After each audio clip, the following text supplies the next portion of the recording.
Scroll through the comments on any World War II documentary and you'll start to recognize a voice. Calm, reflective, written by people who use punctuation like it still matters. They're the ones saying, "My father served in the 8th Air Force," or "I was 6 when the sirens went off." They don't write like fans, they write like witnesses, grateful that someone is still listening. It's easy to think they're just nostalgic, that they're clinging to a time when the world seemed simpler, but that's not quite right. What they're doing is remembering how it felt to live in a world that still believed in sequence, where things began, happened, and ended. And for a generation raised in order, the algorithm's endless scroll feels like chaos, so they find order again in the stories that had beginnings, middles, and ends. For them, World War II videos aren't history, they're geography, places to revisit when the present moves too quickly. They return not to war, but to a moral landscape they understood, where duty meant survival, and sacrifice wasn't irony, it was language. When they watch an officer's report or a map unfold on screen, they're not studying, they're locating themselves.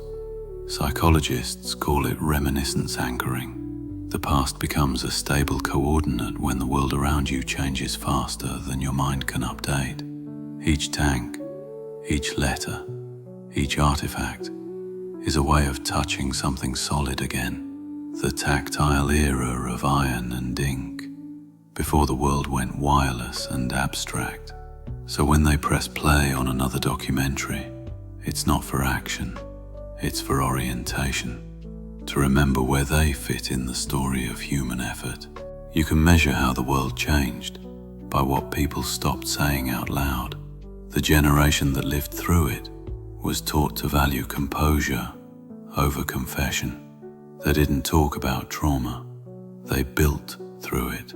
When they watch, they're not looking for spectacle, they're looking for recognition in the silent weight on another soldier's shoulders, the stoic faces in black and white footage that mirror the quiet endurance they practiced all their lives. It's not nostalgia, it's a mirror for how they learned to survive emotion by turning it into duty. And behind every comment that says, "They don't make men like that anymore," there's not arrogance, there's mourning, a soft grief for the kind of unity that only comes when fear forces people to hold still, together.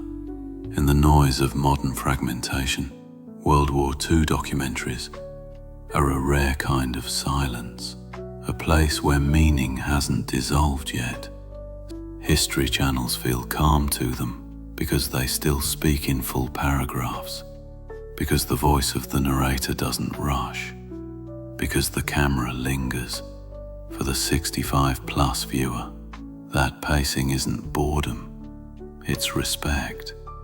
It matches the rhythm of thought in a generation that lived slower, listened longer, and measured meaning by weight, not velocity. The structure itself becomes emotional therapy. A war begins, a war ends, lessons follow. That order, beginning, middle, closure, soothes a nervous system that grew up in a world of linear time and now finds itself in an infinite scroll. These viewers don't want nostalgia. They want narrative gravity, a reminder that not everything in life loops forever. The World War II documentary still obeys an ancient human need for stories to stop where they should. When they comment, it's not to correct, it's to contribute. Each comment section becomes an oral history archive that the algorithm didn't plan for, a digital campfire where memory passes quietly between strangers who remember the same songs, the same uniforms, the same smell of rationed tea or diesel. For them, history isn't finished. It's still asking to be witnessed properly.